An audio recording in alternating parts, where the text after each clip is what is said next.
soir, j'ai terminé la série Apple Cider Vinegar sur Netflix et il faut qu'on en parle. J'avais vu la série passer sur mon feed sur Instagram, notamment via le compte de Netflix, et je me suis dit qu'il fallait absolument que je la regarde parce que c'est vraiment un sujet méga intéressant. La série va parler de l'ascension puis de la chute de Belle Gibson, une influenceuse qui a tout simplement fait croire à toute sa communauté qu'elle était atteinte d'un cancer et qu'elle avait guéri de manière naturelle, sans médicaments, sans médecin, sans chimio, etc., etc. À côté de ça, on a également le personnage de Mila qui, elle, pour le coup, a réellement eu un cancer et qui essaye de se soigner, encore une fois, de manière naturelle. Le tout accompagné par Chanel, la meilleure amie de Mila, et en fait ça va créer toute une histoire autour des réseaux sociaux, de l'influence, de tout ce qui est en lien avec le développement personnel, avec les méthodes de médecine douce, etc., etc. Et tout simplement le fait de tromper les gens et de les arnaquer. Donc on a vraiment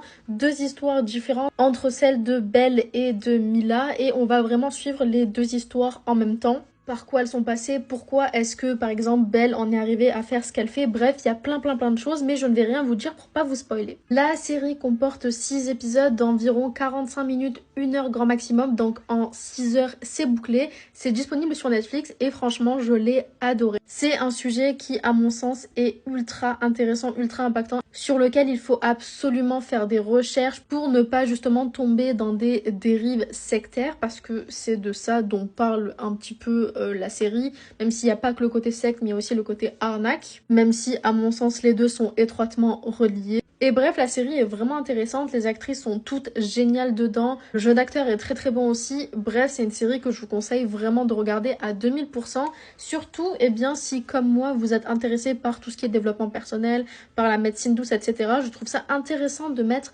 le point sur plusieurs aspects de cette façon de voir les choses et cette façon de se guérir. Parce que oui, à mon sens, il y a beaucoup de choses positives et beaucoup de choses négatives dans cette façon de faire. Et tout n'est pas à jeter et tout n'est pas bon à prendre. Et cette série le montre très bien à mon sens. Bref, si vous ne l'avez pas déjà vue, je vous la conseille vraiment à 2000% sur Netflix. Elle se regarde très rapidement. Et en plus de ça, vraiment, il y a plein de rebondissements tout au long de la série. Donc, je vous la conseille si ce n'est pas déjà fait.